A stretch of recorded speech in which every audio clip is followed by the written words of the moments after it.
네, 한 주 동안 연예계에는 다양한 소식들이 있었습니다. 1인 법인 운영 논란에 휩싸인 배우 김선호 씨는 법인 운영에 대해 충분한 이해가 없는 상태로 1년간 유지한 점에 대해 반성한다며 고개를 숙였고요. 또 배우 하정우 씨와 차정원 씨는 열애를 공식 인정하며 또 한 쌍의 배우 커플 탄생을 알렸습니다. 한 주간의 연예계 소식, 오늘은 YTN 스타 강내리 기자와 함께 알아보겠습니다. 어서 오세요. 안녕하세요. 네, 먼저 김선호 씨 이야기부터 해보겠습니다. 네. 1인 법인 운영 논란에 휩싸였었는데 결국 사과 메시지를 냈다고요? 네, 맞습니다. 지난 4일에 김선호 씨가 소속사인 판타지오를 통해서 입장문을 공개했는데요. 논란이 불거진 이후에 두 번째로 배포한 입장이었습니다. 이번 입장문에서 김선호 씨는 과거 해당 법인으로 정상금을 받은 사실을 인정하고 개인소득세를 추가 납부했다고 밝혔습니다. 또 법인 운영에 대해서 충분한 이해가 없는 상태로 해당 법인을 설립하고 1년간 유지한 것에 대해서 깊이 반성하고 있다고도 전했습니다. 김선호 씨는 같은 소속사의 간판 스타인 차은우 씨에 이어서 탈세 의혹에 휘말리면서 팬들에게 실망감을 안겼습니다.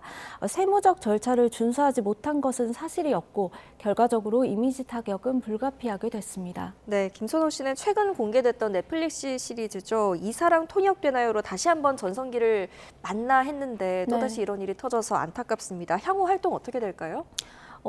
지난 2021년이었죠. 김선호 씨는 그때도 이제 드라마 갯마을 차차차로 주가를 올리던 시점에 사생활 논란이 터지면서 한 차례 곤욕을 치렀습니다.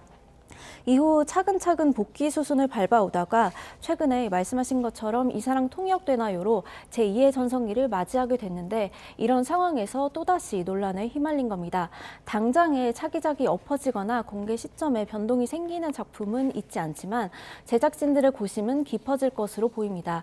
대중의 선택을 받아야 하는 작품 입장에서 주연 배우를 둘러싼 잡음은 무시할 수가 없는 문제이기 때문입니다.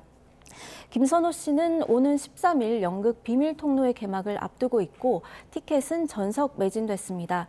이 밖에 차기작은 3편인데요.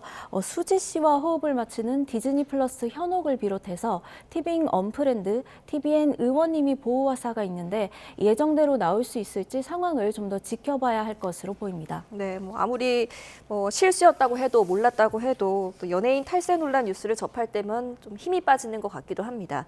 자, 분위기를 좀 바꿔서요. 또 한 쌍의 배우 커플이 탄생하는 소식이 들려왔습니다. 배우 하정우 씨와 차정원 씨가 열애 중이라는 소식을 밝혔다고요?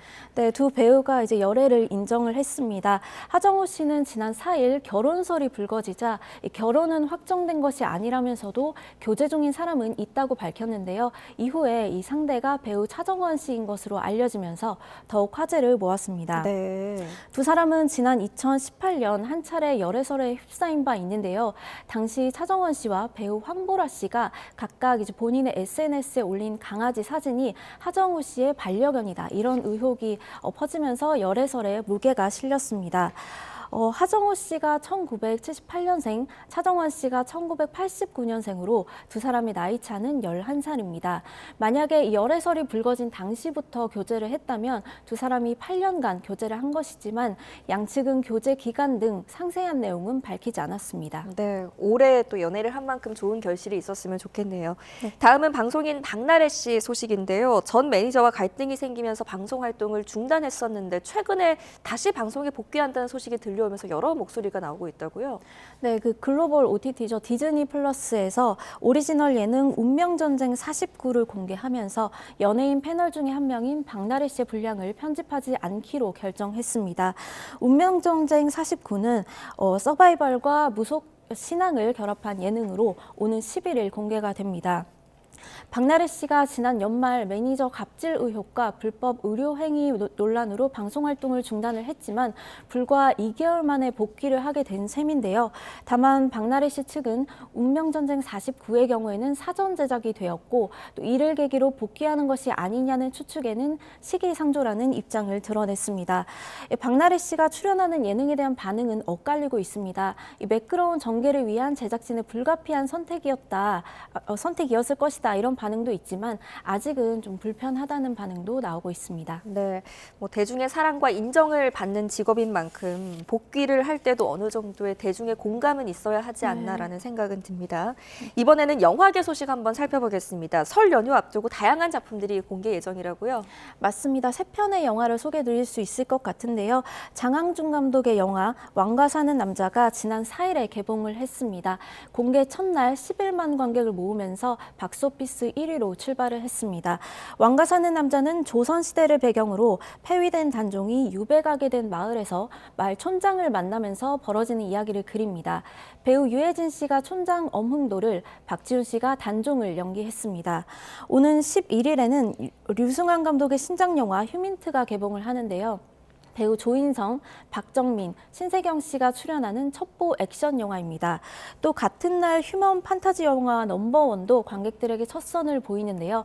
이 영화 기생충에서 엄마와 아들로 호흡을 맞춘 배우 장혜진 씨와 최우식 씨가 다시 한번 모자 관계로 만납니다. 네. 이렇게 다양한 장르의 영화가 준비되어 있어서요. 이번 설 연휴 극장가는 관객들이 취향에 따라 골라보는 재미가 있을 것으로 보입니다. 네, 주말까지 붙여서 쉬면 설 연휴가 꽤 길 것으로 또 보이니까요. 가족들이 네. 영화관 나들이 하는 것도 좋을 것 같습니다. 네. 마지막으로 국내 팬 그리고 글로벌 팬들에게 반가운 소식일 것 같은데요. 방탄소년단 컴백 소식입니다. 일단 다음 달에 신보 발매하고 광화문 광장에서 공연을 연다고요? 네, 맞습니다. 방탄소년단은 3월 20일에 정규 5집 아리랑을 발매합니다. 또 다음 날인 3월 21일 오후 8시에는 서울 광화문 광장에서 공연을 개최하는데요. 이날 공연에서 신곡 무대를 최초로 공개할 예정입니다. 광화문 광장에서 가수가 단독 공연을 여는 것은 방탄소년단이 처음입니다. 이번 공연은 넷플릭스와 협업으로 진행이 돼서 190여 개의 국가와 지역의 시청자에게 실시간으로 생중계가 될 예정입니다. 또 3월 27일에는 방탄소년단의 새 앨범 제작 과정을 다룬 다큐멘터리 영화도 넷플릭스에서 공개될 예정이어서 오랫동안 또 방탄소년단의 컴백을 기다려온 팬들에게 특별한 선물이 될 것으로 보입니다. 네, 알겠습니다. 오늘 여기까지 듣겠습니다. 지금까지 YTN 스타 강내리 기자와 함께했습니다. 잘 들었습니다. 감사합니다.